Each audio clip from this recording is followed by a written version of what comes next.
Ni baru letak ke gelah guna dah? Ha? Tak tahu. Baca siapa? Ya. Saya baca.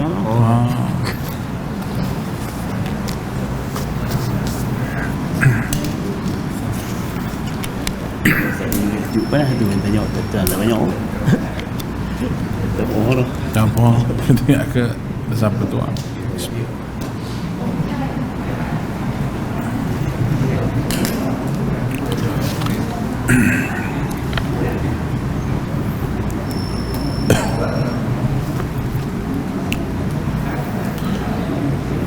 Assalamualaikum warahmatullahi wabarakatuh.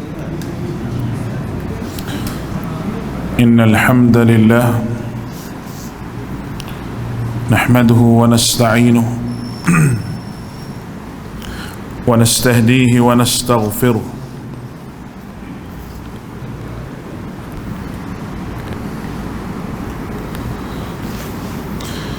wa nu'minu bihi wa natawakkalu alayhi wa na'udzu billahi min shururi anfusina wa sayyiati a'malina. من يهده الله فلا مضل له ومن يضلل فلا هادي له أشهد أن لا إله إلا الله وحده لا شريك له وأشهد أن محمدا عبده ورسوله اللهم صل على محمد وعلى آله وأصحابه ومن تبعهم بإحسان إلى يوم الدين وبعد فإن أصدق الحديث كتاب الله وخير الهدي هدي محمد صلى الله عليه وسلم وشر الأمور محدثاتها وكل محدثة بدعة وكل بدعة ضلالة وكل ضلالة في النار اللهم علمنا بما جهلنا وذكرنا منه ما نسينا قال رب اشرح لي صدري ويسر لي أمري واحلل عقدة من لساني يفقهوا قولي رب يسر ولا تعسر وبتمم بالخير. Alhamdulillah, bersyukur pada Allah Subhanahu wa taala dengan limpah nikmat daripada Allah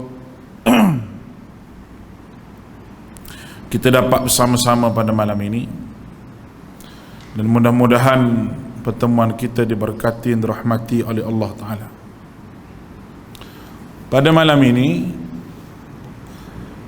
kita akan sebut, iaitu tempat abadi ataupun tajuk kita pada malam ini yang diberi kepada saya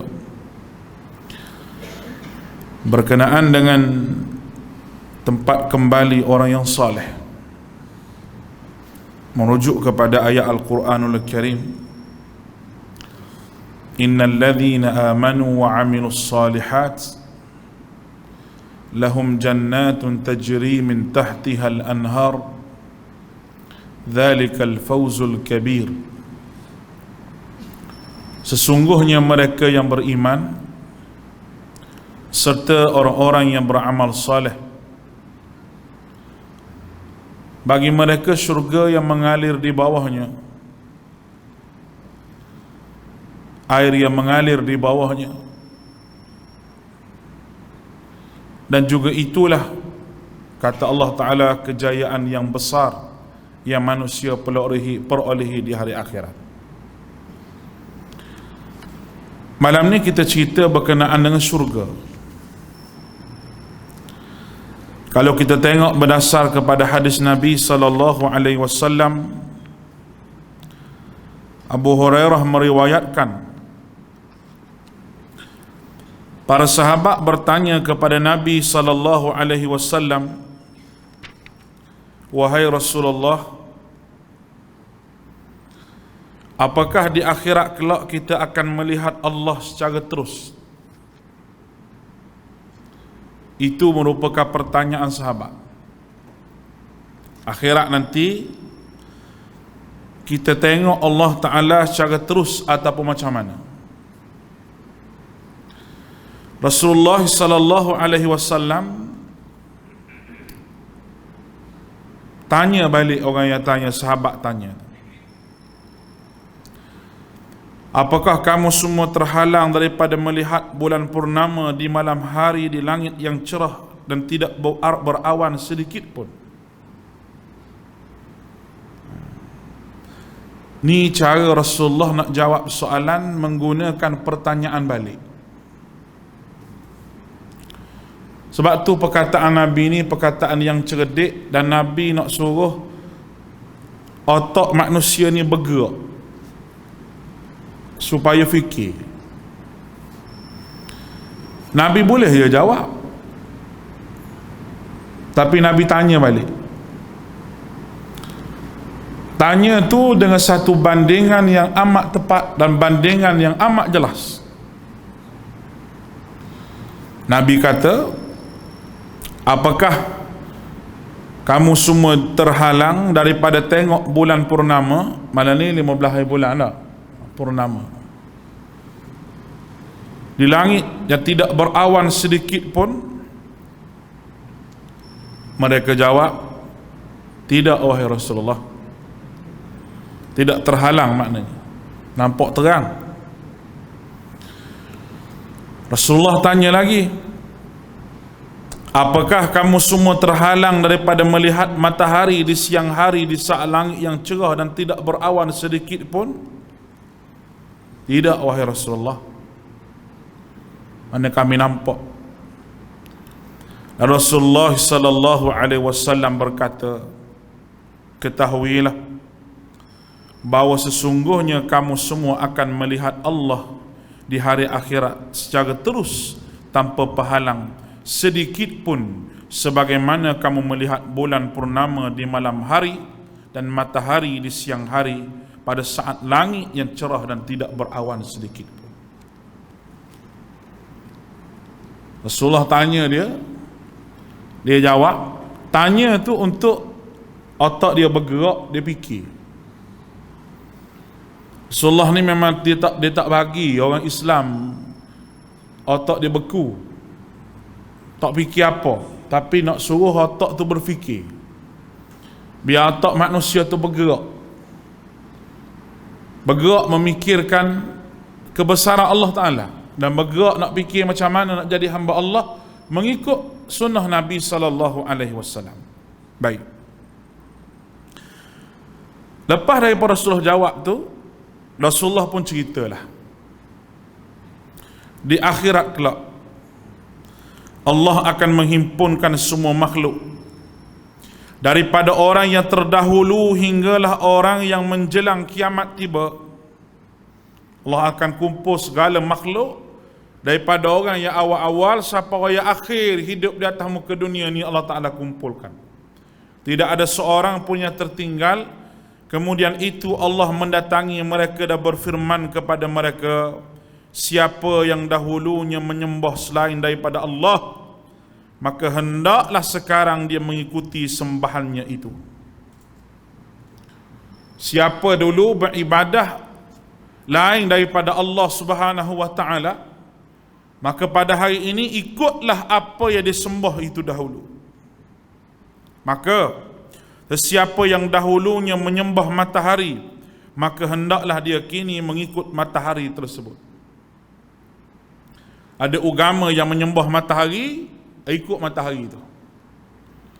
Rasulullah kata, siapa yang dahulunya menyembah bulan, maka sekarang dia ikutlah bulan tersebut. Maka Allah Ta'ala kata, siapa yang dahulunya menyembah taghut, maka hari ini dia ikutlah taghut tersebut. Siapa taghut ni? Syaitan. Menyembah syaitan ataupun manusia yang membawa kepada seseorang itu durhaka pada Allah, hari ini dia sembah, dia ikut kawan. Sesuai dengan apa yang disebut oleh Allah Ta'ala Al-Quran, innal ladhina ya'buduna min dunillahi hasabu jahannam wa antum laha waridun. Innal ladhina, mereka-mereka yang menyembah selain daripada Allah Subhanahu wa taala, selain daripada Allah, mereka akan dimasukkan dalam neraka bersama dengan benda yang disembah itu. Orang yang disembah itu akan dipanggil. Kalau disembah Nabi, Nabi akan mari. Nabi itu tak masuk neraka. Nabi itu akan mari. Allah Ta'ala akan tanya Nabi itu, adakah kamu suruh dia disembah kamu atau sembah aku? Nabi itu telah berlepas diri daripada apa yang manusia sembah, walaupun manusia itu menyembah mereka. Dia dengan barang yang dia sembah, syaitan-syaitan hendak asuk dia, sama-sama letak dalam neraka Allah. Maka masing-masing mengikut apa yang disembahnya sewaktu di dunia dahulu, sehingga tinggallah para umat ini yang termasuk dalam orang-orang munafik di dalamnya.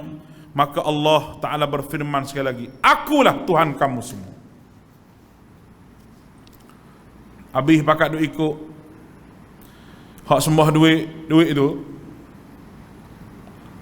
Nampak ni? Duk gila ke duit, duk cari ke projek sampai masjid-masjid pun tak mari. Nak derma pada masjid banyak-banyak kedekut tak hidung masing. Nak buat benda lain boleh semua. Nak hias rumah, beli dengan pokok bunga apa, bukan boleh buat ulam pokok bunga tu. Boleh tengok halwa mata ya. Beli mahal-mahal bonsai 2, 3, 4, 5 ribu. Nak bagi masjid RM2 kedekut. Boleh tak tu? Nak buat halwa mata boleh mahal-mahal. Nak buat syurga, nak bina rumah di syurga tu bagi murah-murah. Lepas tu nak masuk syurga. Syurga ayah ping nak masuk. Syurga mana nak masuk buat kita? Syurga ni mahal, bukan murah. Ya Allah. Bukan tuan-tuan tu orang lain, tak ada kena-mengena.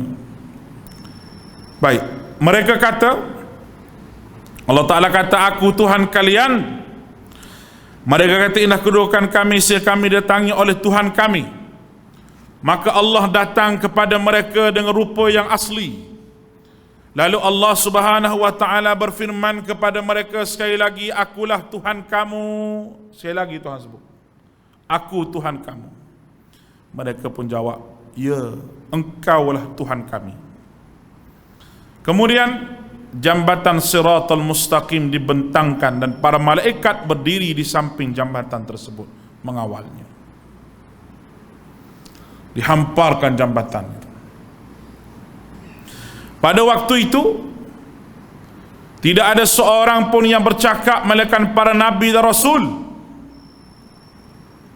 Mereka kata apa? Ya Allah, berilah keselamatan. Ya Allah, berilah keselamatan. Allahu Akbar. Sampai ke akhirat Nabi itu berdoa. Sayang Nabi pada umat dia. Umat dia sikit habuk tak sayang ke Nabi, dia buat benda bid'ah berasak. Bukan buat bid'ah ada kepala bid'ah pula. Duk jual barang-barang khurafat pula, barang-barang syirik. Nabi sampai akhirat dibentang titian sirat tu minta lagi, ya Allah, selamatlah ya Allah. Selamatlah ya Allah. Rasulullah sallallahu alaihi wasallam menambahkan dalam riwayat lain, dan Rasulullah tambah lagi ucapan dia tu. Kedua hujung jambatan sirat itu ada besi yang bengkok, yang hujungnya besi yang bengkok yang hujungnya untuk mengorek bara api seperti dua duri yang tajam, duk gitu ujung titian itu. Dan Nabi sebut dikenali sebagai As-Sa'dan. Tahukah kamu, Nabi kata, apa dia pokok As-Sa'dan? Mereka jawab, ya, kami tahu ya Rasulullah. Dalam Sahih Bukhari dia riwayat bahawa seolah-olah engkau sebut duri Sa'dan itu macam kamu ni pengembala kambing ya Rasulullah. Sebab ni pokok di padang pasir. Dia berduri duduk gitu. Rasulullah kata, benar, tiada seorang pun Nabi melainkan dia pernah mengembala. Mana Nabi-Nabi ni di antara kerja dia mengembala kambing, pelihara kambing. Kerana orang yang pelihara kambing ni boleh mendidik sabar. Kita pelihara kambing ni dalam kandang, dia pelihara kambing tengah padang pasir. Dia tak ada kerja lain. Orang Arab ni dia pelihara kambing sampai dia tahu kambing ni anak sepupu kawan ni, ni nak menakan dia, dia boleh tahu. Tu orang Arab. Dia pelihara kambing, dia pelihara sungguh. Rasulullah sallallahu alaihi wasallam pun sebut, ia seperti duri pokok sa'dan, tetapi hanya Allah Ta'ala sahaja yang mengetahui betapa besarnya. Ia sentiasa mengait sesiapa yang melintas di atas jambatan tersebut, dan sebahagian mereka dapat dengan mudah selamat sampai ke seberang. Ada juga yang tergelincir sampai jatuh di jambatan, namun akhirnya selamat juga sampai di seberang. Ada pula yang terus terhumban jatuh dalam api neraka yang menyala-nyala. Na'udzubillahi min zalik.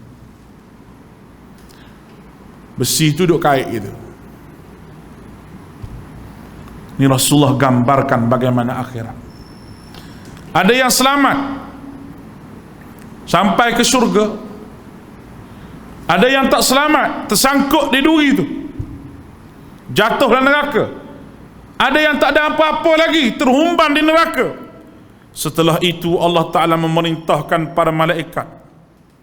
Setelah orang tu masuk neraka, ada yang terhumban tu, Allah Ta'ala perintah malaikat mengeluarkan semua orang yang menyembah Allah semata-mata dan tidak mempersekutukannya dengan sedikit pun dalam neraka itu.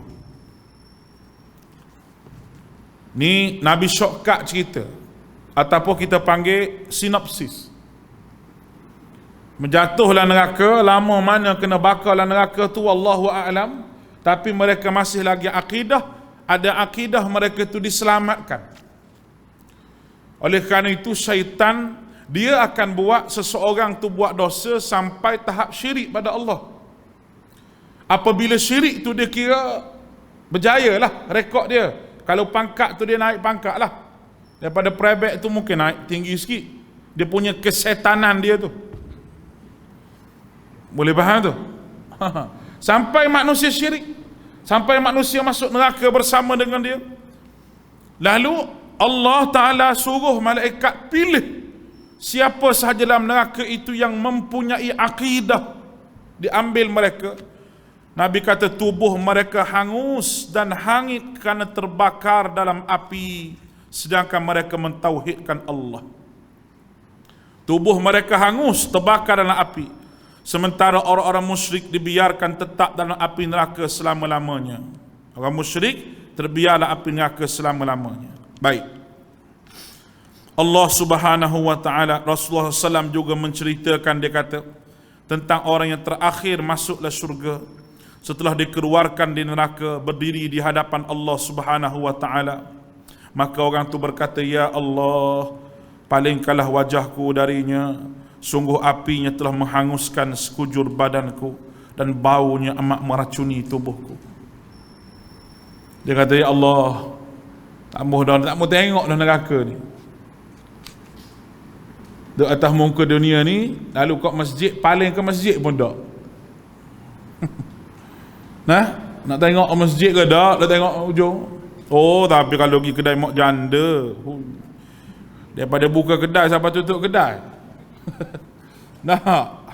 Tu dia. Kecil manis makin naik pun tak apalah. Boleh minum air masak pun tak apa. Allah Subhanahu wa ta'ala berkata kepadanya, wahai anak Adam, jika aku kabulkan permintaan kamu ini, adakah kamu mempunyai permintaan yang lain? Kalau aku terima apa yang kamu minta ni, ada permintaan lain? Dia menjawab, demi kemuliaan dan keagunganmu, aku tidak ada dah ya Allah, aku nak minta yang itu sahaja. Kemudian Allah Ta'ala palingkan wajah daripada neraka menghadap ke syurga. Sebaik saja di syurga, tanpa sedar dia berkata, wahai Tuhanku, dekatkanlah aku dengan pintu syurga. Minta lagi. Allah Ta'ala kata, celaka kamu wahai manusia, wahai anak Adam, bukankah aku telah mengatakan bahawa engkau tidak akan minta lagi pada aku? Kamu sebut tak mau minta lagi kepada aku ni. Baik, Aku akan buat apa dia kamu minta. Tapi adakah kamu nak minta lagi lepas pada ni? Demi Allah, aku tidak akan minta selain daripada itu. Allah Ta'ala pergi dekat pintu syurga, tak masuk dalam syurga lagi. Tak kala tidur dalam pintu syurga, duk tengok dalam tu orang duk pesta, ada sungai, ada rumah, ada istana permaisuri cantik-cantik.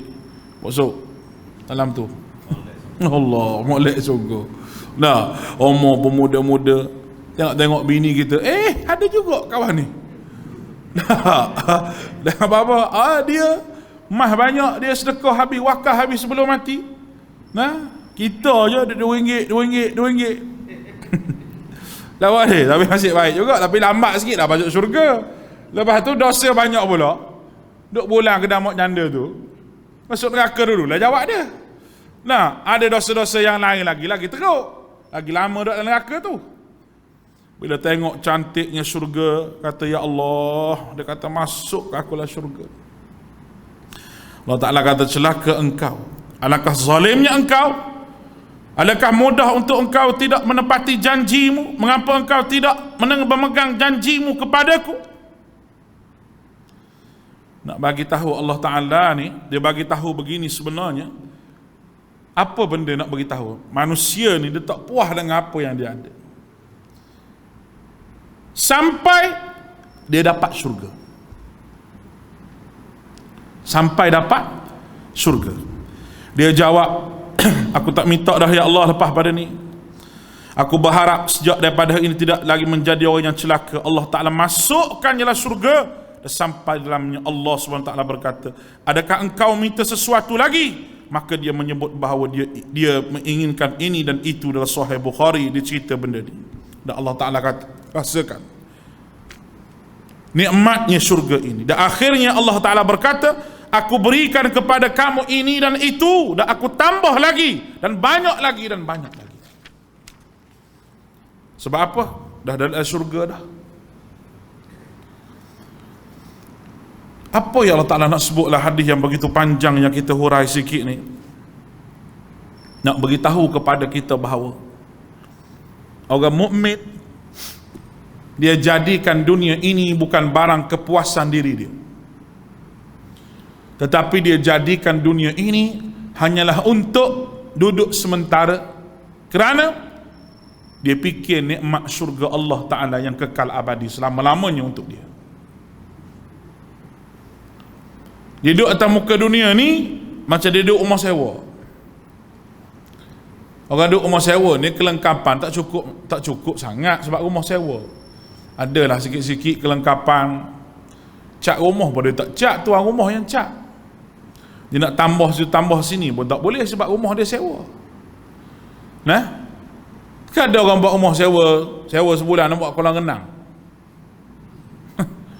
Habis puluh-puluh ribu buat kolam renang, tuan dia kata, elok bulan depan saya nak duduk. Biru muka. Nampak ni? Orang tak buat gitu, orang buat rumah yang kekal. Nak kolam renang, nak hias cantik ni rumah yang kekal. Dunia ni adalah rumah sewa kepada semua orang. Sebab apa saya kata rumah sewa? Kerana segala benda yang ada atas muka dunia ni bukan milik kita, milik Allah, yang pada satu hari Allah Ta'ala akan ambil. Bila masa semua orang tak tahu. Pinjaman semua hidup atas muka dunia ni. La hawla wa la quwwata illa billahil aliyyil azim. Itu satu hadis. Baik, kita tengok apa benda yang adalah syurga ni, di negeri yang abadi yang kita nak duduk ni. Infrastruktur dia, apa dia ya Allah Ta'ala sebut ni, yang sampai Nabi-Nabi mengajak kita semua supaya berebut-rebut nak masuk syurga. Dan sahabat sanggup buat apa saja untuk syurga. Kita sanggup berlawan dengan kemahuan diri kita sendiri kerana syurga. Kita sanggup berlawan dengan apa yang kita nak ni kerana Allah Ta'ala nak bagi balasan syurga pada kita. Kita sanggup buang kemahuan dunia ni kerana syurga. Boleh kita katakan sanggup gadai nyawa. Ada orang yang sanggup gadai nyawa kerana syurga. Apa benda yang ada dalam syurga ni? Yang pertama, syurga sebagai taman dan mata air. Syurga merupakan taman-taman dan mata air. Allah Ta'ala sebut dalam Al-Quranul Karim, dalam surah Adz-Dzariyat, a'udzu billahi minasy syaithanir rajim, innal muttaqina fi jannatin wa 'uyun. Sesungguhnya orang-orang yang bertakwa berada dalam taman-taman surga yang di mana ada mata air, yaitu surah Az-Zariyat ayat yang ke-15. Para ulama sebut jannat adalah satu perkataan yang asal daripada jannah. Jannat, taman-taman, dilafaz dengan jamak ataupun singular. Jannah disebut dengan plural. Itu bahasa mak salehnya. Orang putih sebut singular satu, plural jamak. Arab sebut mufrad, jamak. Mufrad makna satu. Jannat maknanya kebun-kebun, taman-taman yang cantik yang wujud di permukaan. Ibnu Abbas menyebut bahawa apa yang wujud di dunia hanya memiliki daripada segi nama sahaja sama, tapi di surga lebih lagi Allah Subhanahu wa taala nak beri kepada seseorang. Surga terdiri daripada ada mata air.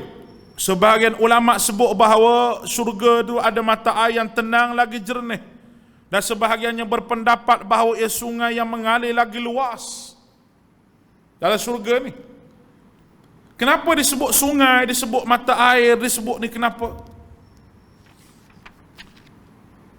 Bila mata air Allah Ta'ala sebut sungai je, tajri min tahtihal anhar, yang mengalir sungai di bawah dia. Jiwa manusia ni nak pada aliran sungai, bunyi air terjun, duk relax. Orang Arab pun begitu juga. Kita ambil khitab orang Arab tu sebab ayat-ayat Quran itu turun pada dia dulu. Dia negara pada pasir. Nak cari ayat mana negara pada pasir ni? Dah. Sebab tu bila musim sejuk, musim hujan ni, dia pergi berkelah dekat wadi. Wadi ni mak lembah. Macam Perlis ni. Perlis ni boleh kita kata Wadi Perlis. Lembah Perlis ni. Sebab Perlis ni dikelilingi oleh bukit-bukit yang banyak. Di bawah tu tanah lembah. Kalau tengok struktur muka bumi Perlis ni, dia banyak bukit sikit. Dia bukit jernih. Nampak ni? Bukit Cabang, Banjaran Nakawan, Wang Keliang, tu semua bukit-bukit sekarang ni. Orang duk kempen sekarang ni, mari apa orang panggil riadah ke Perlis tu yang sesak jalan tu.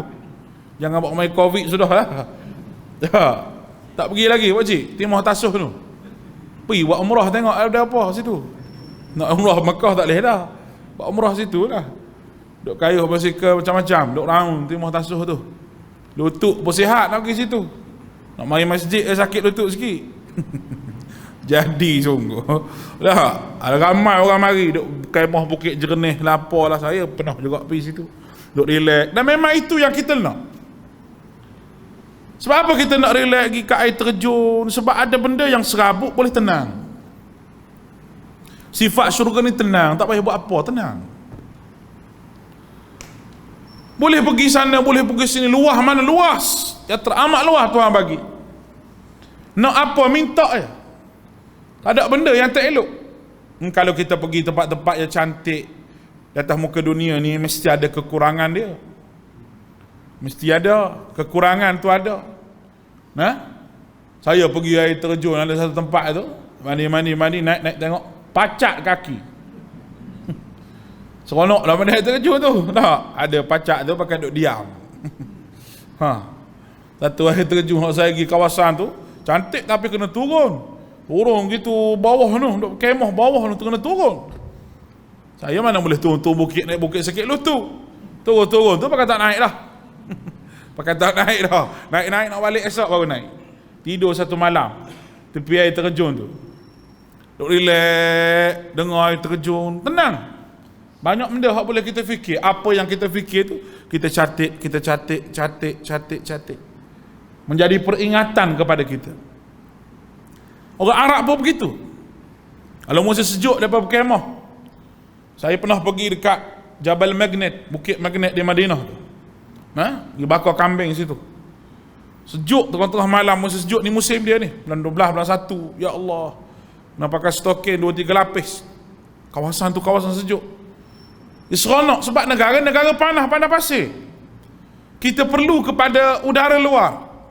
Duk terperap dalam rumah saja. Dengan aircon, rumah pun ada aircon juga, tapi tak boleh duduk. Dia kena pergi Kuala Perlis ke mana ke relax. Allah Ta'ala bayangkan syurga yang mengalir sungai di bawahnya, yang manusia nak, manusia boleh duduk relax, manusia boleh buat apa sahaja. Dan sungai-sungai itu bukan ya sungai main-main. Ada apa dalam syurga lagi? Yang kedua, sungai-sungai macam mana? Allah, Tuhan sebut, fiha anharun min ma'in ghairi asin wa anharun min labanin lam yataghayyar ta'muhu wa anharun min khamratin lisharibin wa anharun min khamrin lidhatin lisharibin وأنهار من خمر لذة للشاربين وأنهار من عسل مصفى. Surah Muhammad ayat yang ke-15. Adalah surga itu sungai yang tidak pernah berubah bau dan rasanya, dan sungai-sungai daripada air susu yang tidak berubah rasa. Beli susu Dash Lady kau susu apa pun tuan-tuan, beli berubah rasa. Buka sekali kena makan habis, tak dalam peti air, kalau tidak rasa berubah, masam. Ada khamar, ada arak yang lazat, atas muka dunia orang mukmin tahan nafsu dia, tak boleh minum arak, tak boleh. Orang mukmin ni, arak, judi tu benda semua menjahanamkan, tak boleh. Judi pun tak boleh. Bukan maknanya masa kamu tak ada kuasa haram judi, masa kamu berkuasa halal judi. Bukan negara sini, negara Venezuela. Judi tetap haram. Haram selama-lamanya. Sebab dia nasib. Ada satu cerita tu. Dia sembahyang jemaah kan, sembahyang Zuhur. Dia duduk belakang imam. Dia rokok, dia sujud. Kertas sport toto tu terbang pergi kat tu imam. Betul-betul tu bisa jadah tu imam. Tu imam pun tengok 2, 6, 3. Macam semalam macam aku mimpi tu imam tu. Tu dia. Tapi nasib baik juga sini kat masjid sembahyang Zuhur. Judi nak punya pasal, nak bagi tahu. Habis harta benda gadai kerana judi. Berhutang dengan orang sebab judi. Lalu kerajaan kena fikirlah macam mana rakyat-rakyat dia berjudi. Jangan kerajaan sendiri berjudi, jangan. Sebab haram. Tak boleh. Arak pun begitu juga. Nak minum arak atas muka tak boleh sebab mabuk. Dalam syurga ada. Kita tahan nafsu kita nak minum ni, minum dalam syurga. InsyaAllah Tuhan bagi pada kita apa yang kita tak boleh atas muka dunia. Semua ini anugerah daripada Allah. Anugerah daripada Allah Ta'ala. Sebab tu kita setuju kalau Menteri Wilayah baru ni dia sebut apa? Kita nak kurangkan lesen-lesen arak, penjualan arak. Memang kita setuju. Baguslah. Untuk mengurangkan kadar kemalangan sebab orang mabuk, dia kena kurangkan penjualan arak. Itu cara dia. Ni kawasan semua taman tu ramai Melayu. 7-Eleven ada jual arak. Lepas tu siapa yang tak darah arak pergi beli tu? Orang Melayu lah pergi beli. Anak orang Melayu. Sepatutnya tak boleh buka 7-Eleven ni, tak boleh jual arak sebab ramai kawasan Melayu. Nah, kerajaan kena fikir sampai situ. Kalau tak boleh fikir sampai situ, baik tak saya di kerajaan. Gitu. Bismillah. Bukan marah sebut. Tak.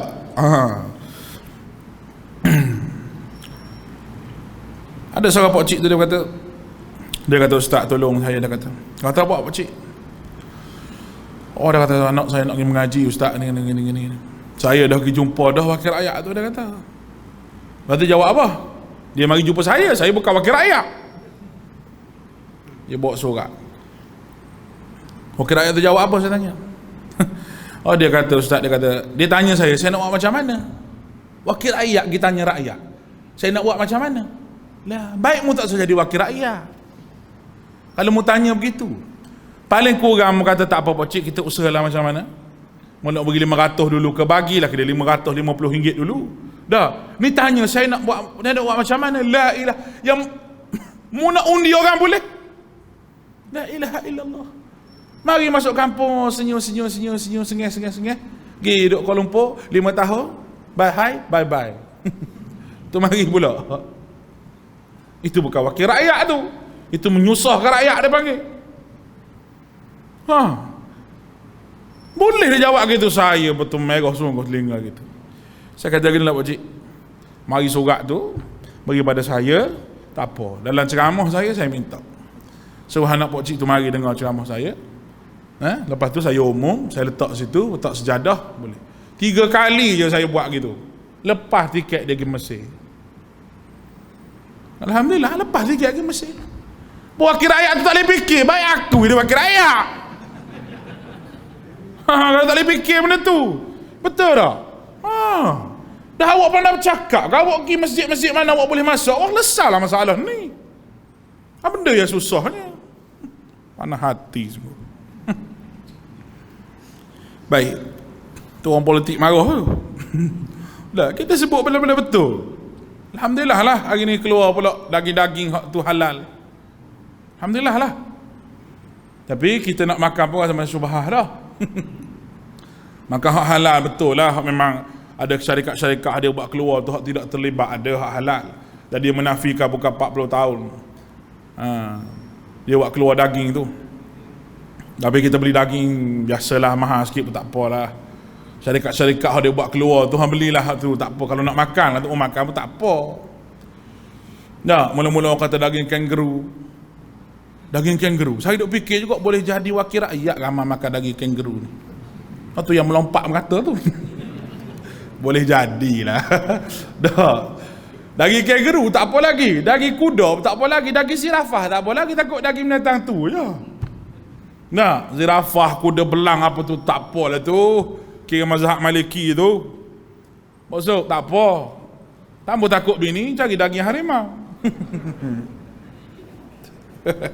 Baik. Tu sungai dalam syurga. Lepas tu dalam syurga bukannya satu gelas, anhar. Apa makna anhar? Sungai yang mengalir.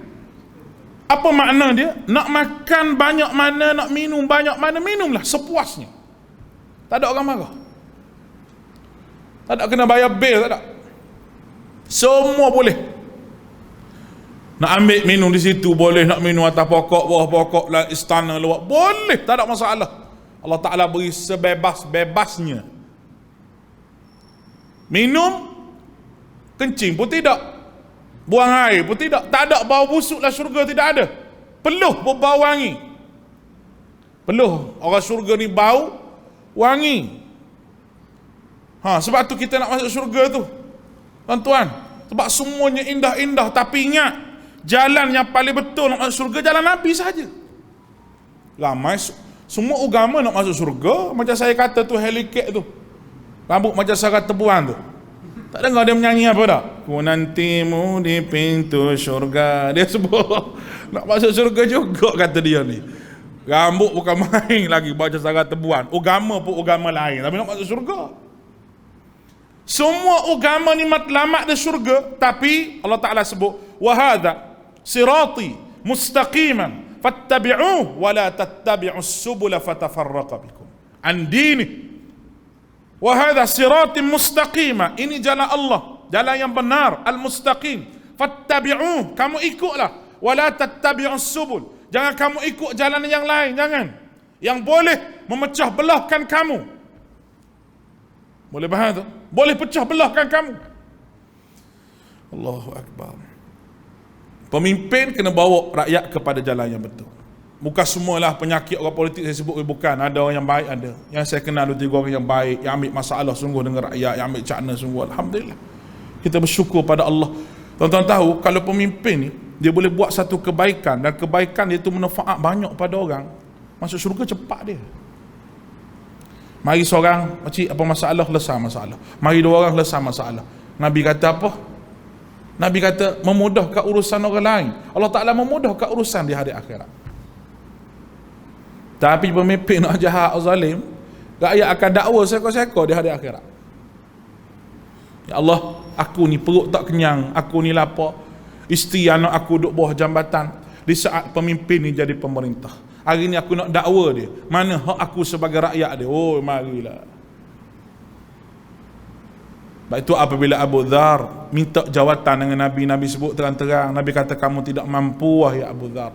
Jawatan ini kamu pikul. Kalau kamu nak ni adalah kesenangan di atas muka dunia, tapi di akhirat an-nadamah, penyesalan yang besar di hari kiamat. Termasuklah kita sebagai ayah pemimpin dalam keluarga pun akan jadi pemimpin. Memang orang nak berkeluarga, semua orang nak berkeluarga. Tapi lepas daripada kita akad nikah, aku terima nikahnya, bermakna kita sanggup terimalah isteri kita tu. Kalau zaman kita duduk mengorak tu cantik, zaman menikah pun nampak cantik dah. Tua-tua pun cantik. Kena terima seadanya, orang panggil. Kena terima. Bila kita terima nikah dia, kita kena jaga dia, jaga agama dia. Lepas tu ada anak-anak, jaga agama anak-anak lagi. Semua benda kita kena jaga, kerana ini adalah tanggungjawab kita, dan kita akan ditanya di hadapan Allah di hari akhirat. Payah juga nak masuk syurga ni, bukan senang nak melunaskan tanggungjawab kepada keluarga ni. Bukan saya sebut ni saya tak ada tanggungjawab, semua kita ada tanggungjawab. Sebab Nabi kata kullukum ra'in wa kullukum mas'ulun 'an ra'iyati. Setiap kamu adalah pemimpin dan kamu akan ditanya berkenaan dengan kepimpinan kamu. Setiap orang. Pemimpin masjid akan ditanya, kamu buat apa jaga masjid? Saya buat program banyak ya Allah, tapi orang tak mari. Tuhan pun panggil, mana orang titik bandak ni, dia kata. Tak, dia panggil seorang-seorang. Kenapa betul imam buat program masjid tak mari? Bagi alasan lah. Bagi alasan atas muka dunia, bolehlah tak boleh mari, begini sakit, begitu sakit, boleh. Depan Allah jawab gitulah. Nak tengok Tuhan jawab apa lah. Banyak alasan sangat. Siapa masjid pun tak mari. Tuhan tanya lagi, mau pegang masjid, mau buat apa? Duit masjid banyak. Mau buat apa duit masjid banyak? Orang mengajar pun tidak ada masjid kamu, imarah pun tidak, kamu buat apa? Bukan boleh jadi harta pusaka. Jawab juga aja ke masjid. Semua kena tanya. Jangan main-main, isu ni isu kena tanya. Kalau kerja-kerjaan, mari dia Putrajaya atau apa nama, audit negara. Oh, saya pernah dengar orang kerajaan cerita. Dia kata ustaz, mari audit tu macam Malikul Maut, mari dia kata. Audit satu-satu. Tak kira kawan, tak kira siapa. Dia kerja juga, kita pun kerja juga. Dia mari audit satu. Duit ni belanja banyak ni. Tapi Allah sebut wa kafa bina hasibin. Aku paling pandai, paling tahu audit manusia macam mana. Tuhan nak audit itu. Di antara benda Allah Ta'ala audit, harta ni kamu ambil di mana, kamu belanja di mana. Tunggu sekejap. 3 minit lagi kita azan jangan azan lagi. Tunggu dulu. Tunggu dulu. Tunggu dulu Tok Bilal. Tunggu dulu. Cepat. Tok Bilal bagus dia. Dah, dia melaksanakan tugas dengan baiklah tu. Lagi kita 3 minit lagi baru kita azan. Kita pun semayang tu. Lepas tu kalau ada makan, tak ada makan, balik. Baik, tu ya. Baik. Bismillah. Sebab kalau saya berhenti, live ni turun, orang duk tengok ni, dia nak potong video pun payah, jadi kita habiskan tu. Pukul 9 habis, semua pukul 9. Nak balik, tak apa. Nak tunggu. Tapi saya, lagi 3 minit lagi saya nak berhenti. Tunggu sampai pagi. Baik. Jannatu adnin. Saya sebut tadi, bila Allah Ta'ala audit kita, di antaranya harta kamu ambil di mana, kamu buat pergi ke mana. Sudah. Bukan satu, semua. Ambil di mana ni? Tuhan kata, mau belanja ke mana? Sebagaimana orang tanya, ni peruntukan mari pada mana? Tak kira lah JAKIM ke apa ke, peruntukan kementerian. Apa yang kamu belanja, semua kena ada audit tu. Semua kena ada bil. Beli ni siap. Oh, kalau duit tu tak cukup, minta lagi. Oh, lagilah dia siasat lagi ke mana duit ni peruntukan ni. Oh, tu yang kena SPRM, kawan tu kena SPRM tu. Sebab ni tu baru kena SPRM. Kenyik mata gitu sikit, lepas lah. Ni akhirat ni lebih teruk pada SPRM. Lagi teruk lagi akhirat ni. Sebab malaikat yang duk audit, duk kira, duk catat amalan kita ni, kita tak pernah bayar pun air dia, tak pernah belanja mi goreng mamak ke, dia tak pernah. Kalau pernah makan roti canai dengan dia, boleh tahan. Jangan audit banyak-banyak sangat. Dulu bayar roti canai sebiji, ingat boleh tahan lah. Boleh rasuah begitu. Ni tak boleh. Satu, harta ambil di mana, bawa pergi ke mana. Yang kedua, masa muda kamu bawa pergi ke mana. Dah kalau daripada muda sampai ke tua tak ada insaf, macam mana kita nak jawab depan Allah Ta'ala di audit dengan begitu? Nak jawab macam mana? Daripada muda sampai ke tua duduk gitu, dengan tak ngajinya, dengan duduk begitunya, nak tak sembahyang jemaahnya, duduk main burung, dah burung kurku pagi-pagi duduk jaga ke burung dah. Nampak tu? Macam mana nak jawab depan Allah? Zaman muda saya buat begini, zaman tua saya buat begini, ya Allah. Zaman muda saya tahu, ya Allah, banyak dosa tapi saya bertaubat dah. Zaman tua dah saya nak mengaji dah. Mari duduk masjid, boleh tahan. Kemana kita nak jawab apabila Allah Ta'ala tanya begitu? Zaman muda buat pergi ke mana? Harta ambil di mana, buat pergi ke mana? Semua akan dihisap di hadapan Allah Subhanahu Wa Ta'ala di hari akhirat. Hisaban yasira, sama ada hisap itu yang mudah ataupun hisap dengan hisap yang payah. Orang mukmin, kematian dia itu menjadi kerehatan yang panjang bagi dia. Dia mati tu dia rehat lama. Sebab dalam kubur, soalan pun dia boleh jawab. Dalam kubur tak payah susah-susah. Tak payah susah-susah nak cari makan ke apa, tak payah. Kerana kita duduk di alam lain. Orang mukmin, kubur dia rehat yang panjang bagi dia. Tapi lain dengan orang munafik, orang yang kafir, kubur itulah permulaan yang amat ngeri bagi dia sementara nak berjumpa dengan Allah di hari akhirat.